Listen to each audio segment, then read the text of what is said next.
Ayan mga madam, sa mga bagong pasok po, magtanong muna, magbasa ng buyer's feedback bago po kayo magsipag-checkout ha. Kailangan maka-follow, naka-share, naka-repost po kayo dito sa ating live and mag-keep tapping your screen po para maka-discount po kayo. So ito, i-explain ko na nga po kung para saan si Nanbo Coin. So si Nanbo Coin po is pampaswerte po siya sa sugal, sa mga buhay natin, sa mga ninanais natin sa buhay, sa trabaho, sa negosyo. So ito po ay nagbibigay ng swerte kapag tumataya kayo sa loto, sa wedding, ayan, kung sa mga online sugal, naglalaro po kayo. So ito po, para po maging mabisa po sa inyo si Nanbo Coin, kailangan nyo po siya mapainitan sa sikat ng araw. Kailangan nyo po siyang mapaarawan ha, para maging mabisa, ma-activate, ma-fully activate po yung Nanbo Coin nyo at magamit nyo po siya, maging mabisa sa inyo. Ngayon, kung na-receive nyo po siya ng tanghali, hapon, gabi na, hindi nyo po muna siya pwedeng ilagay sa hindi nyo po siya pwedeng ilagay sa itim, pula, puti, asul na pitaka, hindi po. Kasi kung doon nyo po siya nilalagay ay hinaharang nyo yung pasok ng swerte sa inyo. Ha, huwag nyo po doon ilagay. Although may dumadating, may nare-receive, kaya lang po ay nawawaldas, naglalaho agad, dumadaan lang. Wala na ipon, wala na pundar, walang pagbabago, ganun pa rin. Ha, kinabukasan tignan nyo between 7 to 8 AM ng umaga kung meron pong sikat ng araw sa inyong lugar. Kapag may makulimlim, ayan, walang sapat na sikat ng araw, kakaunti lang, huwag nyo po muna siya ibibilad ha, kasi hindi po yan fully activated, magiging mabisa sa inyo kapag ganun. Itago nyo muna sa kinalalagyan nyo, sa bag nyo, sa wallet nyo, or sa likod ng cellphone nyo. Huwag lang po sa itim, pula, puti, asul na pitaka. Pwede nyo po siya itago sa kulay brown, kulay gold, kulay green, kulay orange, kulay dilaw, kulay violet na pitaka, mga kakulay ng brown, pwede dun po doon. Ngayon, titingnan nyo kung may natsyempohan nyo na, may sikat na ng araw, ibibalid nyo po siya sa sikat ng araw, itututok nyo siya sa sikat ng araw. Mula umpisa hanggang matapos yung pag-cleansing nyo po, hawak-hawak nyo lang si Nanbo Coin. Hindi po siya ilalagay sa ibabaw ng yero, tapos iiwanan, babalikan nyo kapag mainit na.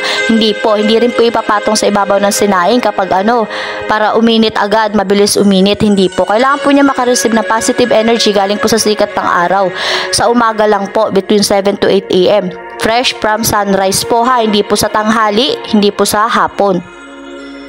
Kailangan uminit yan sa palad nyo, maramdaman ang palad nyo na uminit talaga yung buong Nanbo Coin nyo po ha, uminit dapat. Kasi pag hindi po yan uminit sa palad nyo, hindi po yan magiging mabisa sa inyo.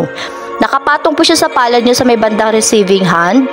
Sa may receiving hand kung saan tumatanggap kayo ng pera na iba pang blessings na re-receive nyo, doon nyo po siya ilalagay, ipapatong ha. Hindi po ipapatong kung saan-saan, sa pader, sa puno, sa bato, sa lamesa, hindi po. Ayun, kapag mainit na, hudyat na po yun na, pwede nyo na pong bulungan yung mga Nanbo Coin nyo. Bulungan mo, 3 beses mo uulitin, bibigkasin pabulong mga kahilingan mo sa buhay. 3 beses mo rin po uulitin, bubulong ang mga salitang, handa na akong tanggapin ang dala mong swerte, handa na akong tanggapin ang dala mong swerte, handa na akong tanggapin ang dala mong swerte. At pwede nyo na po siya ilagay sa pitaka nyo, sa bag nyo, sa likod ng cellphone nyo, sa bulsa nyo, kahit anong kulay ng bag pwede. Kahit anong kulay ng cellphone, ng case, pwede po. Kahit anong kulay ng short nyo, ng pants nyo, pwede naman po. Sa wallet lang po ang bawal ang itim, pula, puti, asul. Ha, kasi hindi po ina-allowed gawa ng hinaharang po ang pasok sa inyo ng swerte. Huwag nyo na rin po ilagay sa kakulay ng pula, pink, maroon, ganyan, sa puti. Tapos sa puti, sa itim, yung gray, silver, mga ganong kulay. Sa blue naman po, anything na related sa kakulay ng blue, wag nyo na rin po ilagay. Ha, doon na lang po sa mga nabanggit na kulay ng pitaka nyo po siya ilagay. Sa green or sa brown. Depende po sa inyo kung alin po yung gusto nyo doon. Ngayon, after mo siya ma-cleansing, di ba na itatabi mo lang siya sa wallet mo muna. Tapos sa bag mo. Kinabukasan, bawal po siyang mahawakan na ibang tao ha, after mo siya ma-cleansing. Kasi po, pag yan nahawakan na ibang tao, kahit asawa, anak mo pa po, mawawala yung bisa na Nanbo Coin mo sa'yo. Ha, hindi po pinapahawakan. Ngayon, kung makita man po nila na may ganyan ka, gusto yung hawakan, wag mo po ipilit, wag ka magpapilit na hawakan nila. Pwede mo naman sila orderan nito kung gusto nila magkaroon ng Nanbo Coin. Sila yung magki-cleansing na sarili nila, sila yung magtatago, magtatabi, magbubulong, magwi-wish dyan at mag-iingat ng sarili nilang Nanbo Coin. Hindi po ikaw ang magki-cleansing nung para sa kanila ha, yung sayo lang, yung kanila. Bawal din po ito mabasa ha. Pag nabasa po kasi si Nanbo Coin, ayan, tapos sinaluan nyo ng tubig, yung asin na may tubig, ganun, tapos binabad nyo po or binabad nyo lang siya sa asin, mangingitim po yan. Mukha na po siyang inamag yung itsura na Nanbo Coin nyo. Wala na pong bisa yung Nanbo Coin nyo sa inyo pagka ganun. Bawal din po siya ibagsak sa sahig. Kung ayaw nyo magtampo, ayan, layuan kayo ng swerte nyo. Bawal din po siya ilapag kung saan mapaglaruan itong si Nanbo Coin. Ingatan nyo po si Nanbo Coin nyo mga madam, kasi kahit ano po, isa lang doon sa magawa nyong bawal is mawawala po ang bisa niyan. Hindi nyo na po yan mababalik yung bisa na Nanbo Coin nyo ha. Ganun po mga madam. Tapos ingatan nyo po, ilagay nyo lang siya sa bag nyo, sa wallet nyo, doon itabi nyo lang po siya sa mga pera papel nyo, sa pinagtayaan nyo ng loto nyo, sa may ticket ng loto nyo, o kaya pag tumataya kayo sa loto, pwede nyo naman dalhin, hawakan nyo habang nataya kayo sa loto, o kung tumataya kayo sa wedding, pwede nyo naman po siyang hawakan lang din. Ayan, sa mga anything na tinatayaan nyo, pwede naman din ilagay sa likod ng cellphone, kung may casing po kayo. Ngayon, kung mahawakan man po na ibang tao yung cellphone nyo, okay lang po yun, pero as long as hindi po directly nahawakan yung buong Nanbo Coin nyo. Ha? Ayan. Okay lang po yun. Kung sa aparador nyo nilagay, nakalagay sa may box, nakalagay sa may okay lang mahawakan nila yung pinaglagyan nun, pero wag dapat mahawakan yung yung directly yung Nanbo Coin ha, madam, sir. Hindi dapat nila mahawakan yung Nanbo Coin nyo para hindi po mawala yung bisa sa inyo. Ganon. And then, after nun, di ba, okay na, natabi mo na siya, ingatan mo na lang yung Nanbo Coin mo. At di ba, nag-wish ka. Huwag ka mag-demand, huwag ka mag-expect agad na suswertehin ka agad. Iba-iba po. May iba, kinagabihan nga, meron naman dumating.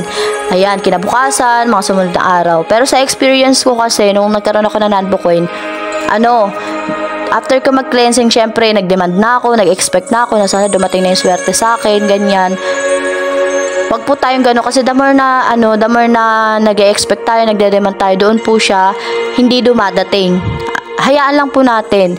Hayaan natin kasi si Nanbo Coin po is nanggugulat po yan kung kailan siya magbibigay ng swerte sa atin.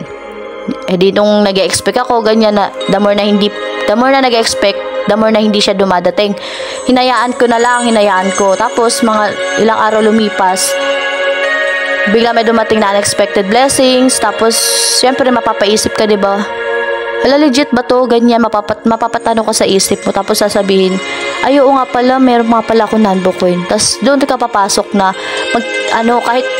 kahit hindi ka nagde-demand, basta alam mo sa isip mo na naniniwala ka sa lucky charm mo, makakamit mo yung swerte mo. Ganun, ma'am, sir, ha? Ganun. Huwag po tayo mag-demand, ha? Then, samahan nyo rin po ng dasal kay Lord palagi, nagabayan kayo. Siyempre, kailangan, porket may na lucky coin, huwag po natin siyang kakalimutan para magabayan din tayo matupad yung ating mga hiniling sa buhay.